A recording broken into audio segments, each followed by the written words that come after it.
You have come into the world for a greater purpose. A greater purpose that was given you before you came here. This greater purpose is held sacred within a deeper intelligence within you. A deeper intelligence that God has given you called knowledge. You are sent into the world first to learn how to live in the world, to learn how to communicate and associate successfully with other people, and to adapt to living in a state of separation, a state where you had a separate reality and identity, and were distinct from others, a reality where you are unknown and unrecognized, except perhaps by a very few people. This reality in the world is so very different from where you have come from. And it takes a long time to develop here. It takes a long time to learn how to be in the world with even a basic set of skills. Your greater purpose is kept sacred within you beyond the reach of your intellect. Held sacred there until you could reach a point in your life where you would feel a deeper stirring within you, a deeper need emerging within you. It's a deeper need to know who you are and why you are here, and what you must accomplish.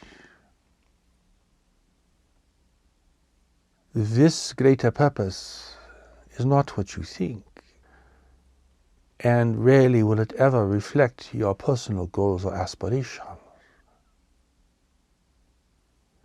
But the fact that you are seeking for it is real and consistent,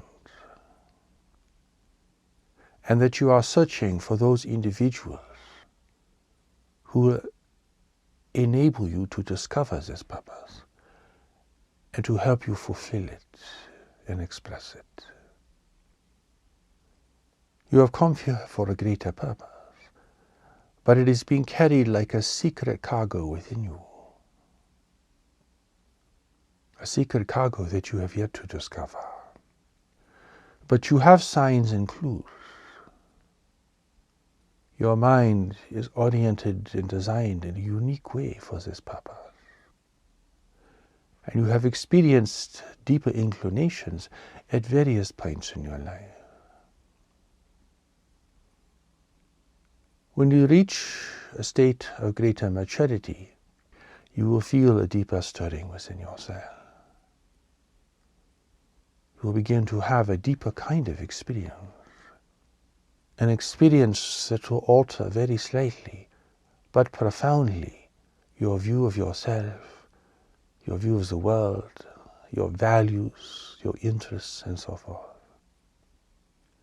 As if you have reached a kind of threshold beyond which you undergo a kind of inner change. No longer satisfied with the seeming pleasures and distractions of the world, you look for something deeper. You look for something that reflects your deeper nature and the greater purpose that has brought you into the world. Before, while you were highly critical of the world around you and highly critical of other people and perhaps yourself, now you begin to see a connection between the state of the world, the state of people, your own state, and the purpose and meaning of your greater contribution to others. This connection can seem very faint at the outset, very partial. But eventually you will come to find that you were sent to serve the very world that you see around you. But only a unique aspect of it, or a certain problem, or a certain need. There is a problem in the world that has your name on it. a need in the world that calls to you beyond all other things. And you have clues already, because there are certain things that you encounter that excite intense reaction within you. Perhaps it is a critical reaction, but it seems to stand out far and beyond other things that might irritate you or excite you. It is a clue. It is not an answer yet, but it is a clue. And that you are oriented in a certain way and have certain skills or inherent strengths, these are clues as well. Here, instead of looking at what you want, you look at your natural orientation. And the part of the discovery of this purpose is a process of elimination of other things. You come to terms with things that you should not do, could not do, and this begins to narrow your range of choice. It is like a process of elimination, where you come to accept your limitations. You come to accept that there are certain things you cannot do, ways of living that would not work for you, relationships that would be inappropriate for you, and you begin to limit your choices.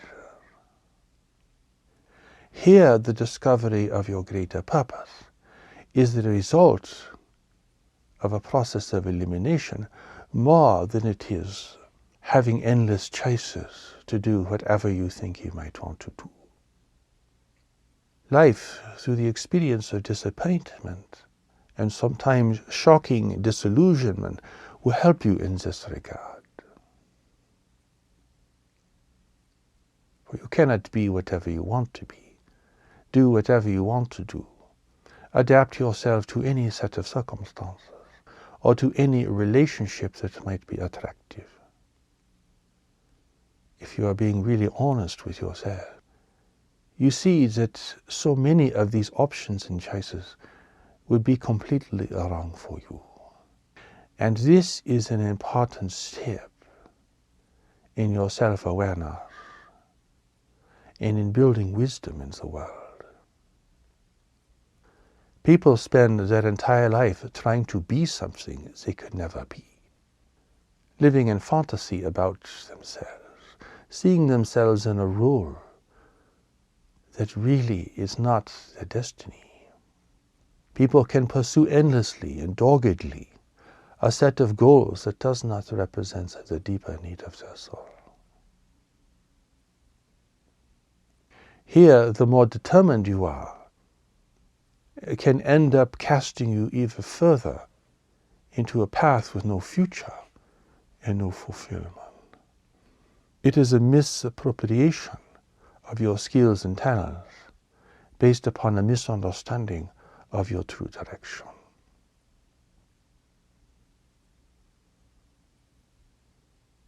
That is why this deeper turning point is so important. People can become lost in the world and disheartened and disillusioned and feel empty and depressed because they have not reached this turning point within themselves.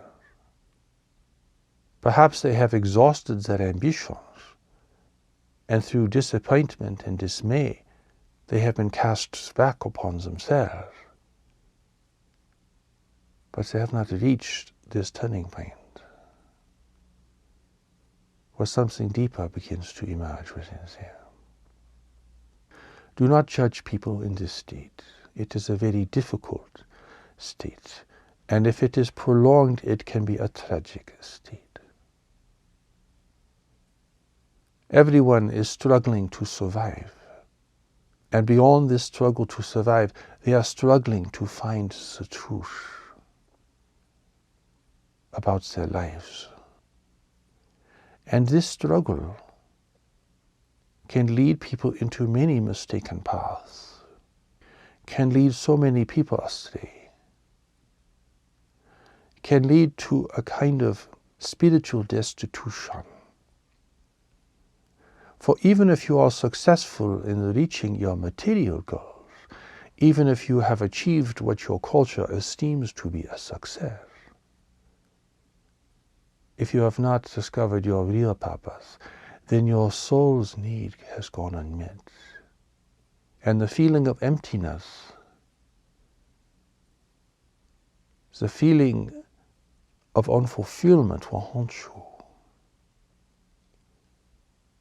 Achieving more goals, or purchasing more things, or conquering other people will not satisfy this deeper need of the soul.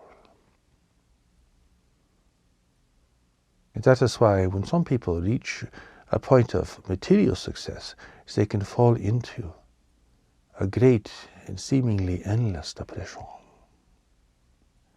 a kind of vacant state, where they are feeling the emptiness of their lives at a deeper level. Here, the only way out is through service, through a kind of selfless service. They recognize a need and they support that need, using their assets, using their personal strength. And this becomes a path of redemption for them. Here, every wealthy person must become a benefactor, not just giving some small portion of their wealth, but committing their wealth to serving a real need in the world.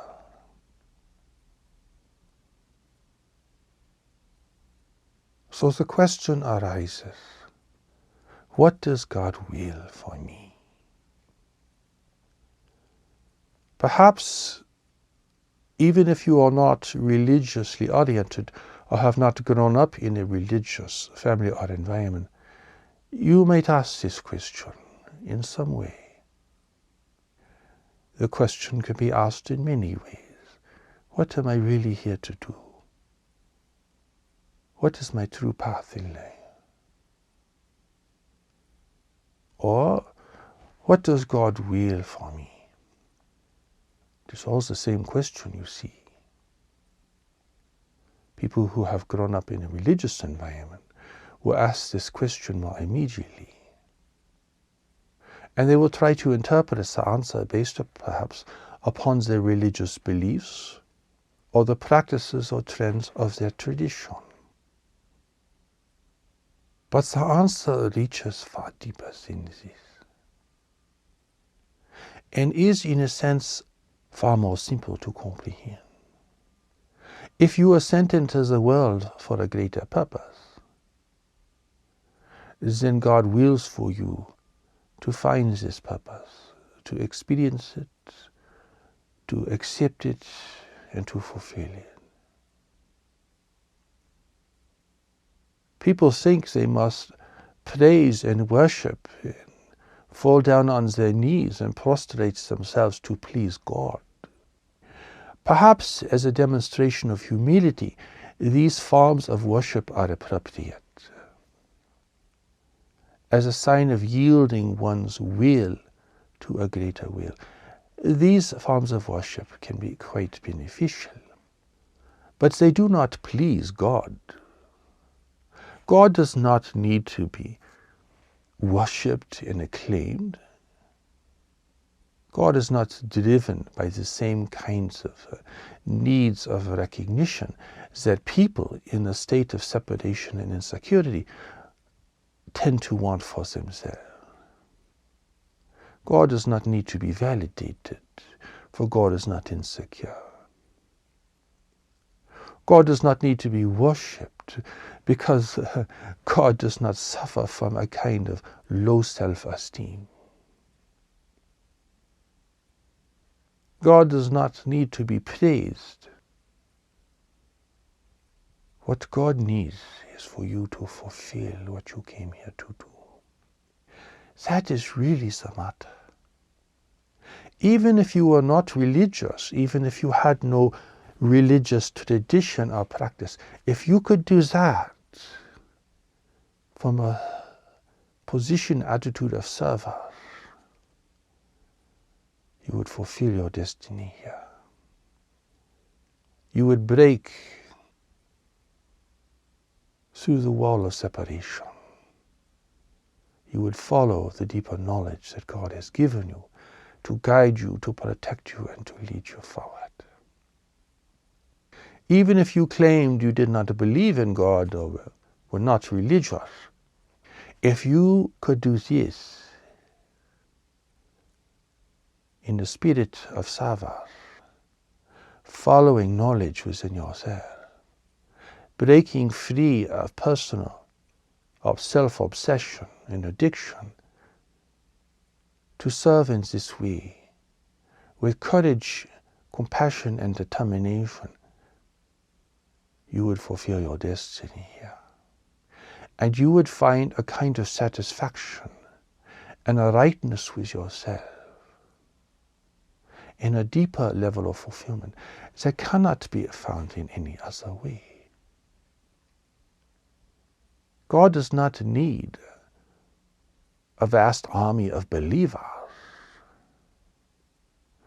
all saying the same thing, all marching in step, all performing the same or similar acts of devotion.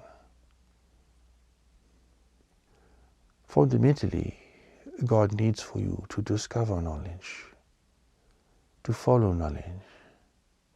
For this is what God has put within you, to guide you, to protect you, and to lead you to your greater life in the world, and to a greater set of relationships that will enable you to find and to fulfill this purpose. Here you are not redeemed by just believing in God, for belief is just a position of the mind. It is not deep enough to really establish the fulfillment and completion that you were sent here to establish and to fulfill. Besides, God knows you can never get everyone to believe in the same thing.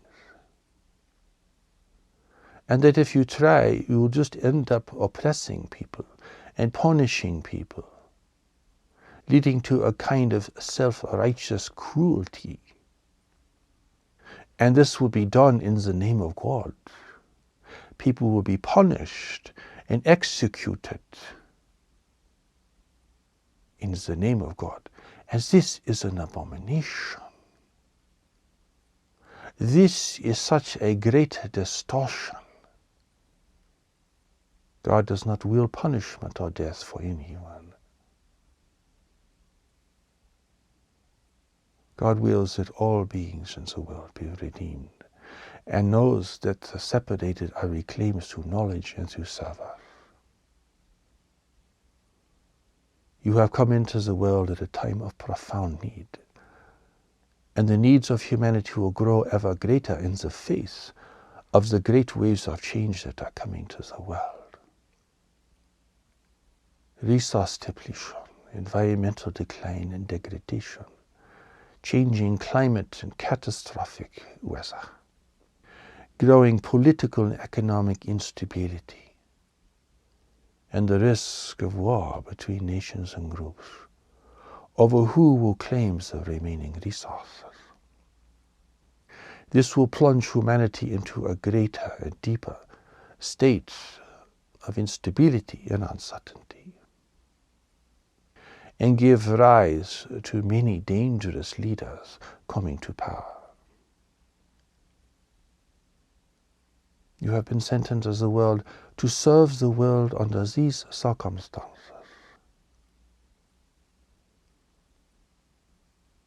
Accept this.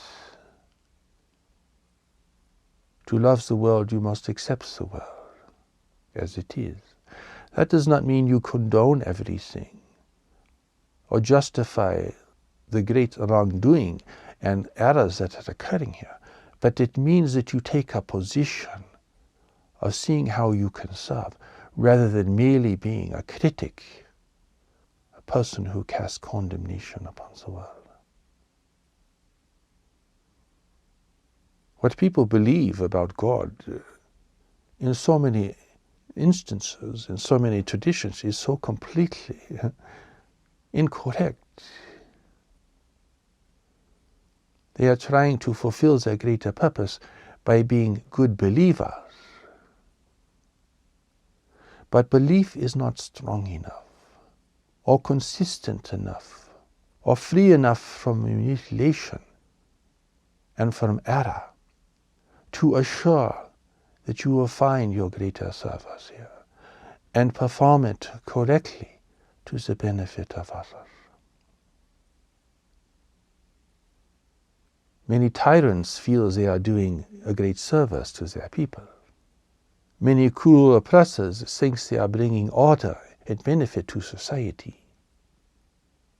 That is why a belief alone cannot be your guide. That is why God has given you a deeper intelligence that is not influenced or seduced or dominated by human belief. The power of belief is appropriate in trusting and honoring the presence of knowledge within yourself, which at the outset in particular you may experience only very infrequently.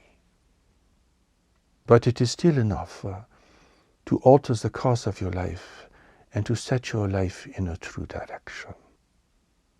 People try to comprehend God's will, nature and purpose with their intellect, to use belief and obedience and eccentricity to try to comprehend and to follow what they think God wants them to do.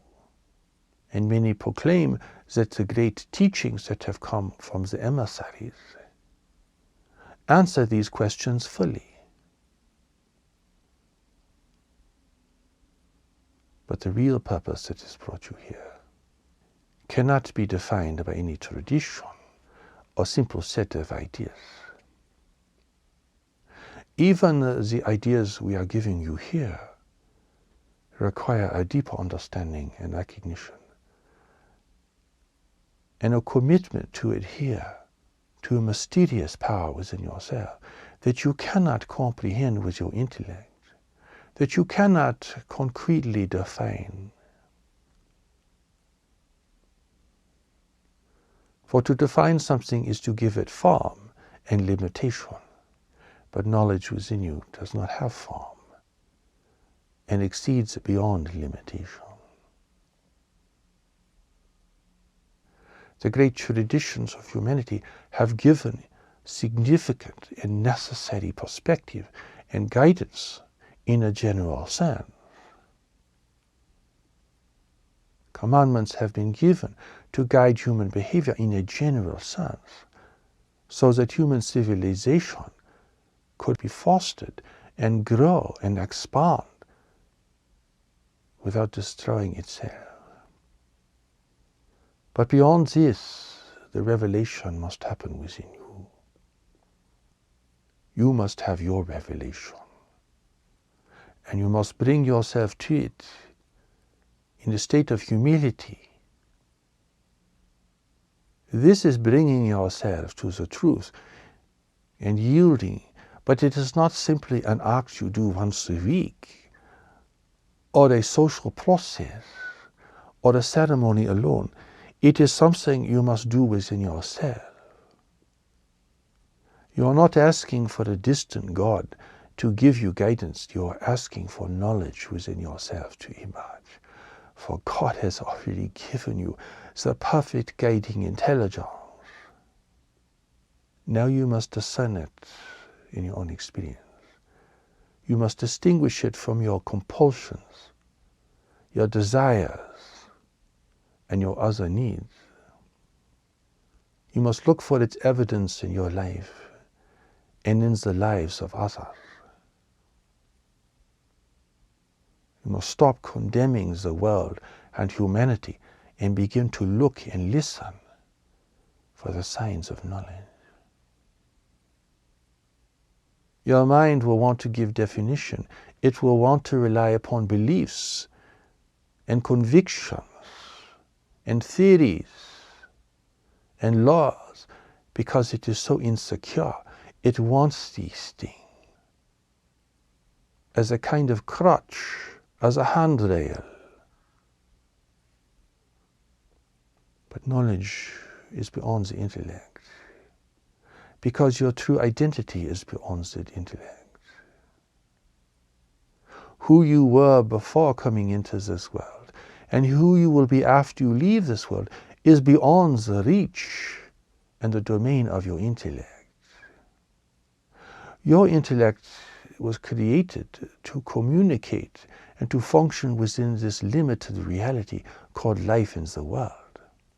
But it cannot encompass the greater reality of your existence and the greater reality of creation.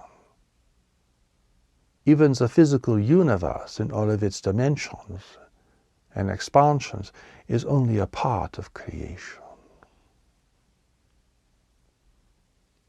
Your intellect is an incredibly important tool of communication and evaluation.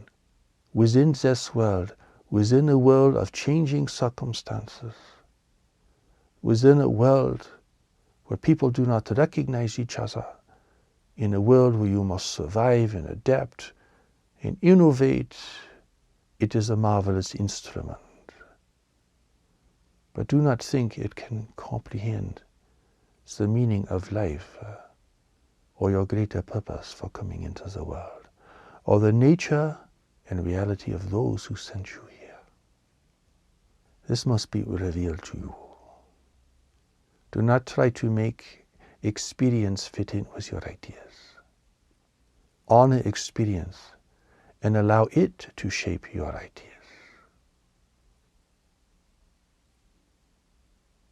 Do not take a profound experience and try to fit it in with your belief system. Let it exist outside your belief system to give you wisdom that your belief system cannot provide.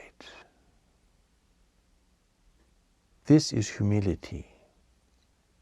Insisting that your ideas be right and your beliefs be confirmed, that is arrogant. That is demanding that life and God conform to your ideas or the ideas of your culture or tradition. That is fundamentally arrogant and ignorant. It does not represent a position of humility or openness.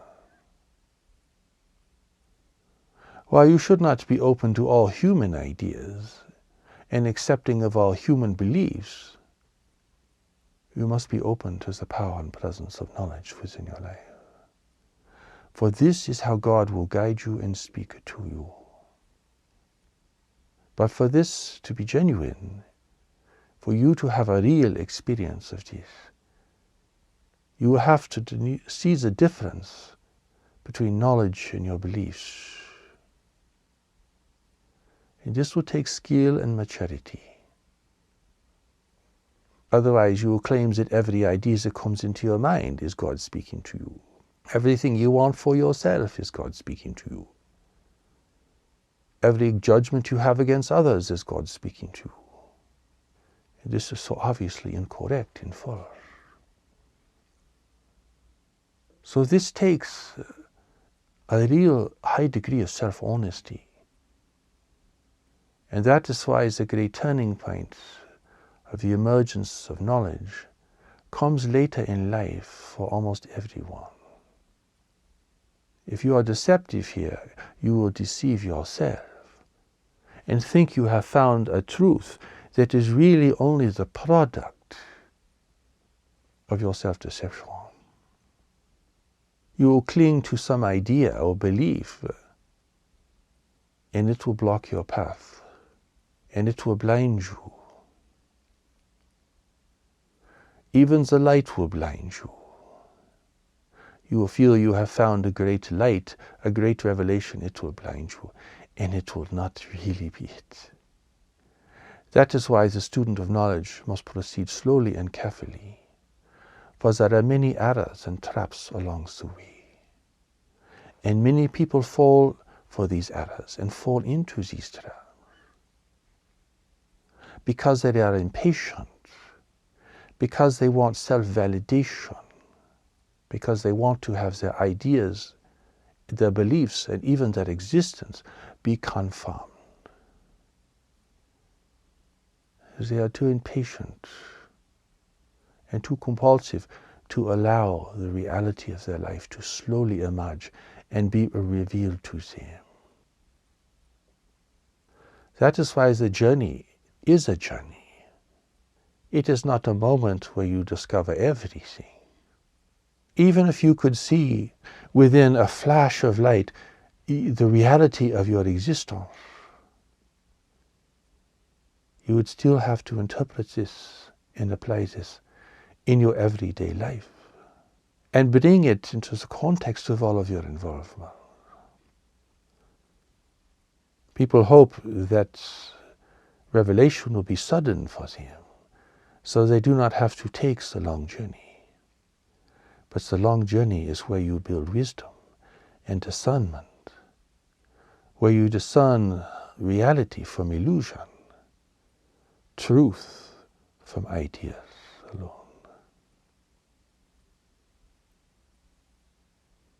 People are impatient because they are governed by the intellect, which is so profoundly insecure. It has not found its true service to spirit or to knowledge, to God. It is trying to be a God itself. And whilst the intellect is a marvelous vehicle of communication, it makes a very poor God. Weak, fallible, judgmental, arrogant, conceited, cruel. It makes a very poor God. People think God is like the intellect, just on a larger scale, containing all of the weaknesses and the dangerous dispositions of the intellect, and that God has all this. And this has given rise to the vengeful God, the judgmental God, the punishing God, the God who sends people to eternal damnation, eternal suffering, a kind of immense ego. And yet people insist that God is loving and all-merciful. So you can see the contradiction, and this contradiction is apparent to many people who turn away from religion altogether because they see the falsity of these notions.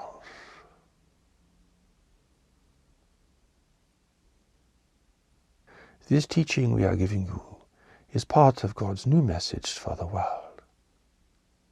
And part of its purpose is to bring clarification, to teach about spirituality at the level of knowledge, to reveal to you the real nature of redemption and fulfillment in the world.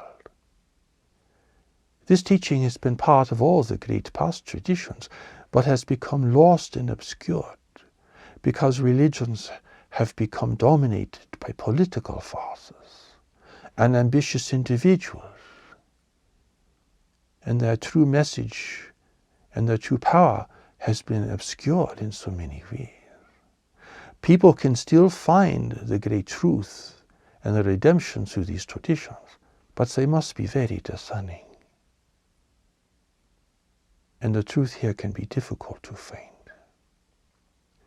given the persuasions of one's culture, the weight of tradition, and how their religious tradition are being taught and emphasized in their nations and cultures.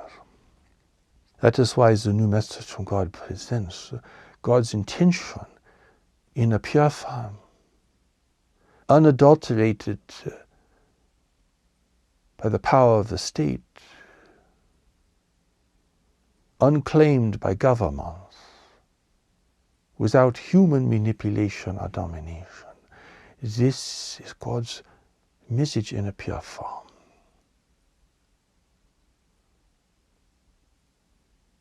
This is meant to resonate with the purity of all the great traditions, for they were all initiated by God, and they were all changed by humanity. The truth can be found in all of them, but it takes a great effort and great mental freedom and great patience.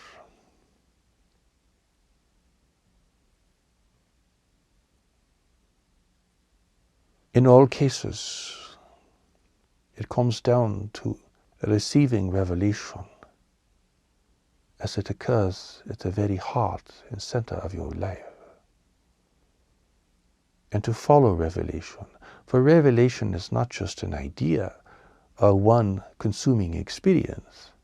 It is a journey to take, a pathway to follow, a whole new stage of life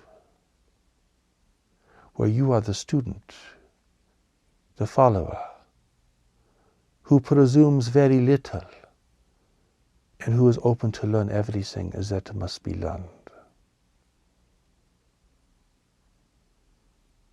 Here you are not bound by one belief system. You are not bound to recite one teaching, for you are following the mystery. And this is what the mystics of all ages have followed.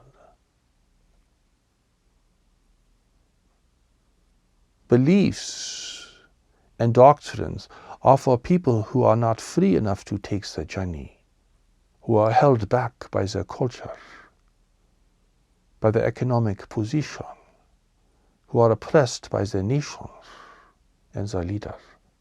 Perhaps they have felt the stirrings of knowledge within themselves, but they are too bound, too circumscribed by their situation. And this is the condition of so many people in the world today. So many of humanity's future great leaders, scientists, physicians, and inventors are bound by grinding poverty or oppressed in oppressive regimes, and their greater gifts will not be discovered and expressed as a result. Here is where poverty and oppression hold back the entire race, diminish the prospects for the human family. This is why women must be free to assume positions of leadership and power and innovation. For if you suppress half of humanity, you deny all of humanity, half of what it could create and produce that would be entirely beneficial. That is why circumstances must be conducive to the discovery of knowledge. If you are oppressed by dire financial needs, if you are at the edge of survival trying to take care of a family, if you are living under severe restriction and oppression by your government or by your religious tradition, then the emergence of knowledge may not occur. For the environment for its emergence is so unfavorable.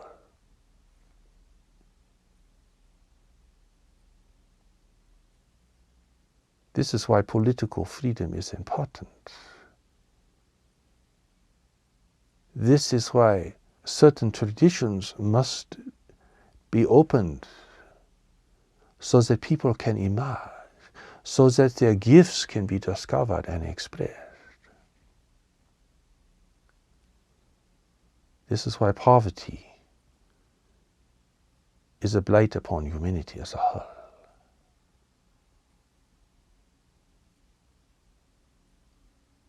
Great religious and political leaders often emerge from very humble circumstances. And for the few who can escape these circumstances, they require great courage and assistance from others. So when you ask yourself, what does God will for me? Or if you ask yourself, what am I really here to do? If you ask yourself, am I living the life I was really meant to live?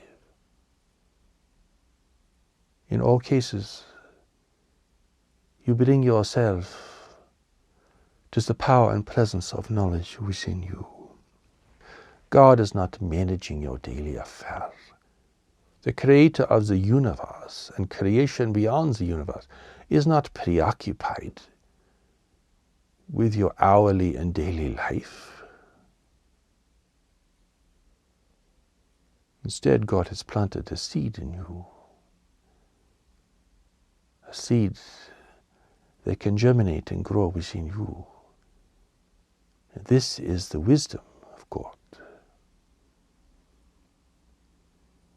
So do not think that everything that happens is because God is making it happen, or God is manipulating every little thing that happens for your benefit or your edification.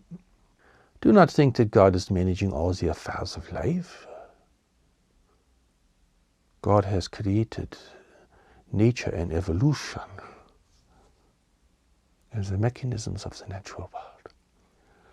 You have entered this arena of great change and uncertainty. God has given you knowledge. It is this knowledge that is the key.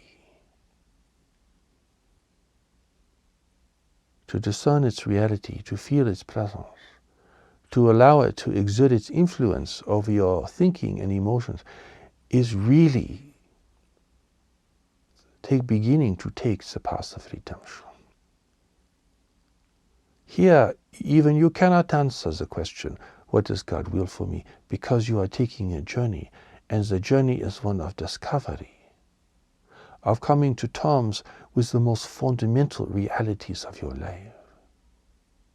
To begin to value what is permanent, real, over sensation and desires, fantasies and illusions. To discern what is good from what only looks good. To gain this discernment, this wisdom, this competence. This is necessary if you are to carry out a greater purpose, to be in real service to others in a way that is entirely redemptive for them and for you.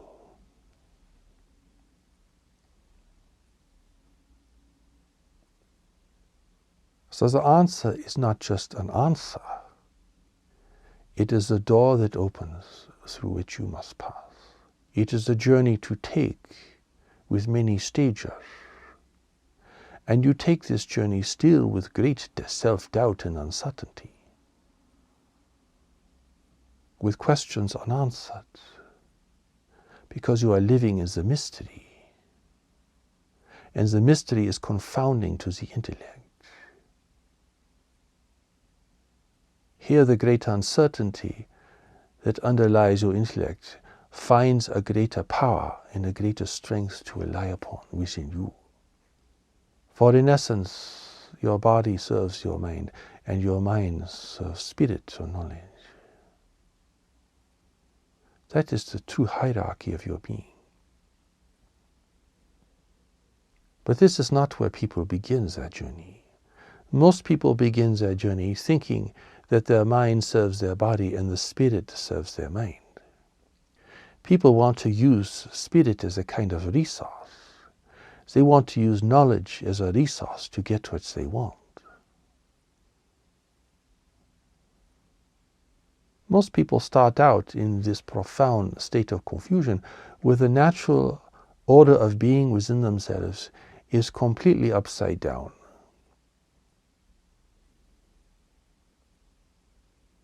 So it takes time to set everything aright.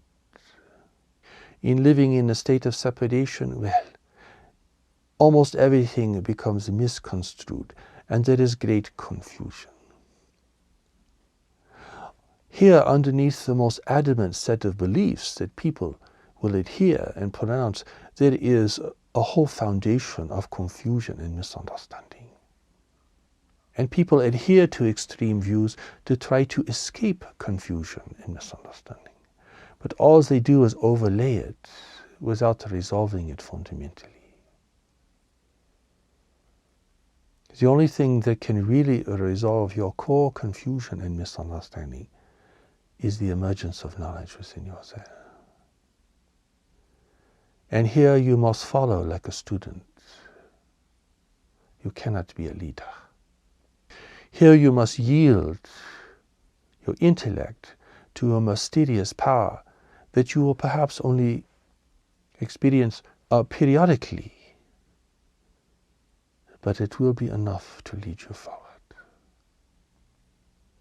Here you give up your reliance upon your beliefs and ideas, and place a greater confidence in this power that is so consistent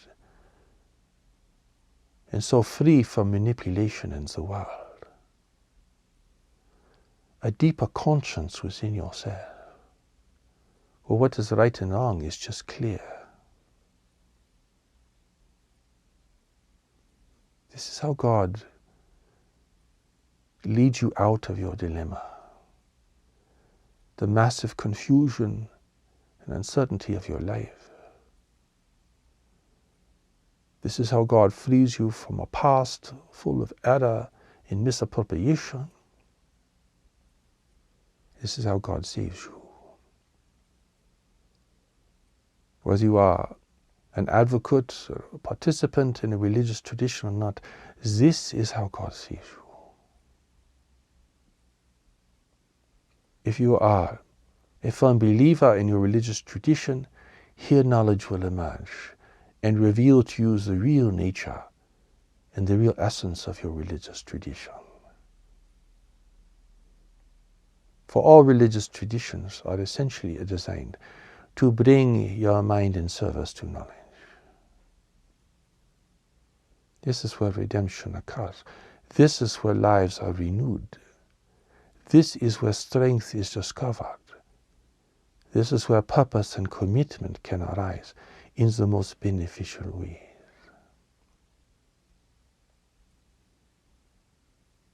What does God will for you? God wills that you respond to knowledge, that you allow knowledge to redirect your life and to bring clarity into your situation, that you follow like a student without presumption or demand, that you follow the way of knowledge, that you learn of the mystery without profaning it by trying to define it and to use it as a tool. That you become truly honest with yourself and your intentions, and that all of your decisions are brought to a deeper conscience within yourself, where you can discern what is real from what is unreal, what is true from what is untrue, what is right for you from what is not right for you. Here it is a journey of many steps, taking the steps to knowledge. Every step is important. Every step requires care and discernment. Every step builds your strength, your inner certainty, and your connection to knowledge. Every step clarifies your thinking, moderates and adjusts your beliefs, tempers your extreme notions, and frees you from compulsion and addiction. God wills that you follow this and find this and honor this in yourself and other people. God wills that humanity establish a greater unity and cooperation to face the great waves of change that are coming to the world, and to face the reality of your emergence into a greater community of intelligent life in the universe, and protect this world from intervention from other races who are here to take advantage of a weak and divided humanity. God wills that you experience the purpose that has brought you here, and to follow it and to learn of it, to allow it to be revealed to you step by step, to assume a position of integrity and humility, but commitment and determination to stay true to this guiding light and to follow the compass that is setting a direction within you. Follow this, honor this, and encourage this in others. And your life will reflect your greater life beyond. And your sense of separation from God and from your ancient home will begin to disappear.